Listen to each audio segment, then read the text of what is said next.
每一年咧，當呢一類嘅臨時嘅植物店啦，你可以話賣植物嘅，佢又可以話係賣瓜菜苗啊嗰啲嘅鋪位咧，就喺呢個街角舉行啦嚇。Denison 同埋 Kennedy 咧嘅嗰個 Denison Centre 個停車場個街角位，咁呢檔咧就每年都喺度擺嘅喎。嗱，你又覺得有時，我覺得即係擺幾個月咧，佢又要重新收拾晒啲鐵絲網啊、帳篷啊咁樣樣，好似好麻煩咁樣。但係佢每年都翻嚟，證明做到生意啊！佢賣嘅咧主打係多係唐人嘅嘢，即係啲唐人咧中意種下瓜啊、種下菜咧，咁變咗呢對苗咧就未必係喺即係其他超市買到啊。咁佢最主要嘅苗仲係適合唐人嘅苗咯，有啲唐人會食嘅菜咧，喺西人嘅超市佢都有賣菜苗，一個袋仔咁裝住嘅。但係呢一度咧就買到嘅就即係專係唐人中意食用嗰啲菜，咁啊幾好噶嚇！每年見到佢哋喺度擺檔咧，代表我哋嘅春天又翻嚟啦。大概過咗呢個 Victoria Day 之後1個月到咧就收檔噶啦。作為我拍片咧，其實就好 casual 嘅，咁乜嘢都可以作為一個題材講一大爛餐。嗱，好似呢位姐姐，揸架開篷車，幾開心。即係開篷車咧，我細個嘅時候都覺得好開心嘅。咁但係發覺原來呢個世界有冷氣呢樣嘢咧，當天氣好嘅時候，我就覺得不如涼下冷氣啦，係嘛？咁你又唔開篷車，始終都係曬住啊嘛。咁跟住咧，如果有啲車啊整得唔好啊，嗰個氣流比較緊要。而家多數咧，譬如話Benz 啊、法拉利嗰啲咧，都會做到嗰個篷咧後邊多咗一塊擾流板。嗰個板咧，第一就係安全作用，令到反車嘅時候咧冇個司機安全啲啦嚇，冇容易反車嘅時候壓扁人啦。第二咧就係擾流啦，擾咗啲氣流咧，能夠令到佢唔好喺車入邊滾嚟滾去咧，啲頭髮喺度顛簸咁樣啊，搞到但係始終咧，當我涼緊冷氣嘅時候，我望到隔離嗰個坐開篷車，我覺得我有冷氣嘅。而家係3點50分，好似係3點半咧，學校嗰邊high school 放學啊，就好多學生開始散出嚟，咁就佢係3點半放噶嘛，咁啊又行一段路嘅話咧，就會形成到你見到馬路邊咧會多啲人咯。平時冇咩人嘅咋，而家啲人流咧主要啲學生行路翻屋企嘅。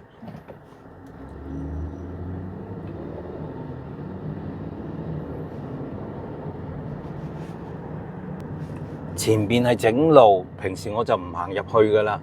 不過既然係拍住嘢就冇乜所謂啦，亦都係主要提下大家冇乜必要就唔好經過呢段路。Kennedy 同埋 Steele 以南呢個位置咧，特別係南行線咧，我而家直行緊呢段路咧就係有啲繞道嘅。咁佢個掘嘢咧就掘到都好耐時間啦，掘咗幾個月噶啦。咁一路都埋唔到尾嘅，我似乎個工程都幾大，亦都係可能幾多錢嘅工程嚟嘅噃。嗱，跟住個鏡頭睇啦，咁佢繞道咧就係今日就要繞過對面線少少，亦都有警察負責指揮交通。呢個警察都幾陰功㗎，曬住啊，孭住咁多器材，對講機啊、槍啊嗰啲一定要孭住噶。你就算做呢啲指揮交通嘅工作，你都係孭住個，我諗都有10零磅嘅器材都有噶。避彈衣啊嗰啲咧，咁都係辛苦嘅。但係辛苦得嚟咧，佢辛苦一陣嘅喎，佢轉頭可以有即係休閒嘅話，可以上翻架車嗰度涼冷氣噶噃。嗰日同大家講有個麵包越南麵包又喺呢頭開咗。我唔知幾錢啦，睇到我都冇睇啦嚇。總之而家開越南麵包咧，開到成行成市，多到搞唔掂，唔記得。呢度咧新開咗嘅鋪頭，我睇下一排冇過嚟咧，有啲咩新開咗嘅鋪頭先？咁咧有啲仲係裝修緊啊，沿住行啦。有間叫 A Cafe 喎，A Coffee，A 咖啡唔係咖啡，係 A Coffee，A Coffee 係冇開㗎，就面頭開放嘅時間亦都冇黏，我諗佢未 ready 嘅，咁就我遲啲啦，開咗之後先試俾你睇啦。有冇啲嘢係新開添咧？而我哋未試咧。最近咧，我睇咗條片係講到 Brampton 而家係好多印度裔，就變咗一個叫做小印度啊。喺裏面嘅人口嘅裏邊咧，好大部分係印度人。咁佢哋嗰個生活嘅文化，同唐人當然有唔同啦。可能佢哋會係中意食咖喱啊嘛，所以好多每家每戶嗰個排煙管嗰度排出嚟嘅都係咖喱味啊。咁所以就會同好多西人嘅文化或者同唐人嘅文化都唔同咧。起碼我哋冇咖喱味呢樣嘢啦，即係唔會炒到咁勁啊。哇！呢個路口要好小心啊！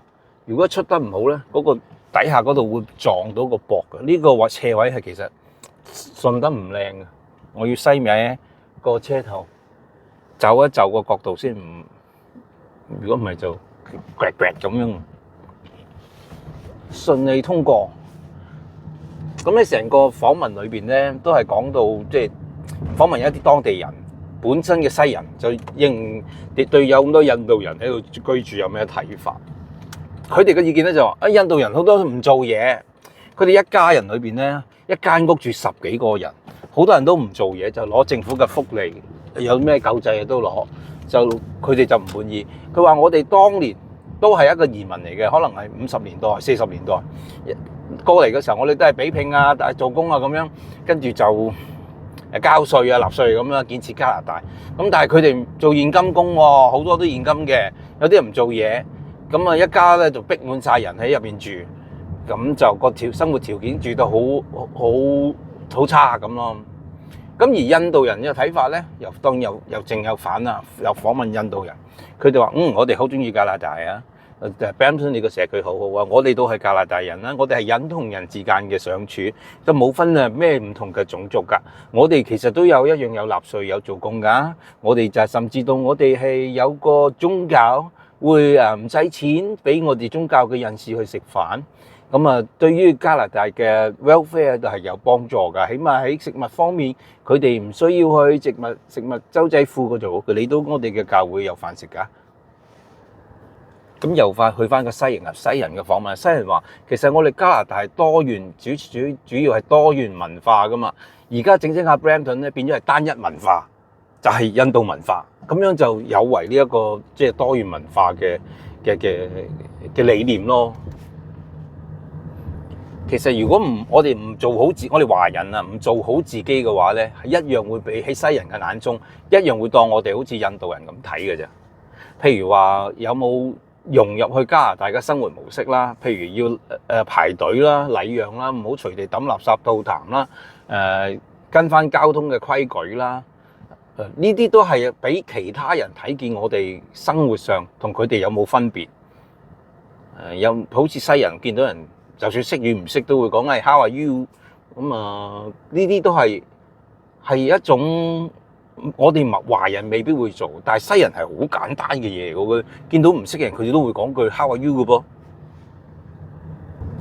咁咧，我嘅 van 咧其實都需要退役㗎啦，去到30萬公里又冇咗冷氣啦。其實我長時間係想買一架細啲嘅車，例如 Honda 或者 Honda 嘅 Fit 或者 Civic 啦。呢一類細車咧，因為慳訂啊嘛，又容易整啊嘛，咁所以都睇緊車嘅。咁但係咧 Civic 如果而家心目中咧 Civic 就好過 Fit。我發覺 Fit 咧，如果佢 Honda Fit 啊呢個 model， 佢係慳油。其實佢同 Civic 係差唔多嘅啫，咁所以買架 Honda 咧會大體啲，同埋個 Honda 個車殼會好啲。我發覺啊，好多2016年嘅 Fit 咧已經生鏽穿窿啦，只係10年車就穿窿。喺 Fit 嘅降水咧係差過 Civic 嘅，所以咧留意下咯。想買架新啲嘅二手車都係士啤嘅啫，可能一年揸唔到10次嗰隻咯。嗰條去路截斷咗，我要轉入去入邊，冇辦法啦。而家啱啱嚟遲咗，如果我嚟得早少少嘅話，白色嘅車未必會褪咗上嚟頂住嘅。通常我哋加拿大都有呢一個禮讓，就係我橫掂行唔喐啊，就無謂封住你啦咁樣樣。我係會睇嘅，我知道呢個路口係多車，譬如我成日喺度遊走噶嘛，呢個路口係多車出入嘅，無論有冇車頂住，有冇車喺個位，我都係留一個空間去讓要轉入去嗰位嘅人要轉嘅話有得轉咯。因為呢個唔關人事嘅，始終都係咁啱得咁巧，呢個 moment 就係頂住咗，咁跟住到啲車行得嘅時候咧，咁啊大家又會 keep 住行。咁你話啊，處長你後邊嗰個路口入得唔得嘅？得，嗱，如果有個空檔啊，嗱嗱聲駛入去。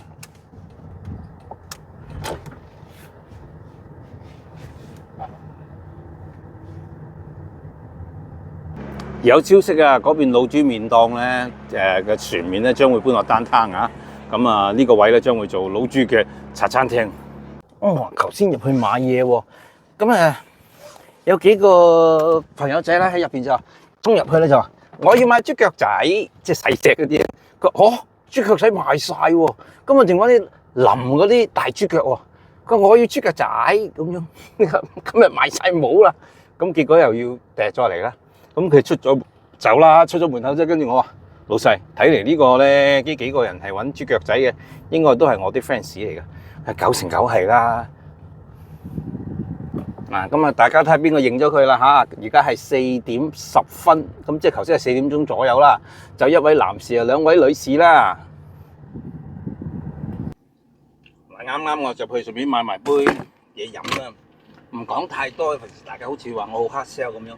不過咧，多數即係我一介紹完之後都會旺一輪嘅。今次呢一檔咧係真係旺咗好長時間，而且 feedback 翻嚟話俾我聽咧都係話好好食。抵食咁 OK 啦，咁大家都係想要呢樣嘢啫。有時我介紹完之後咧，好怕嗰啲餐館即時就加價，或者即時就減份量，嗰啲唔係我想見到嘅現象咯。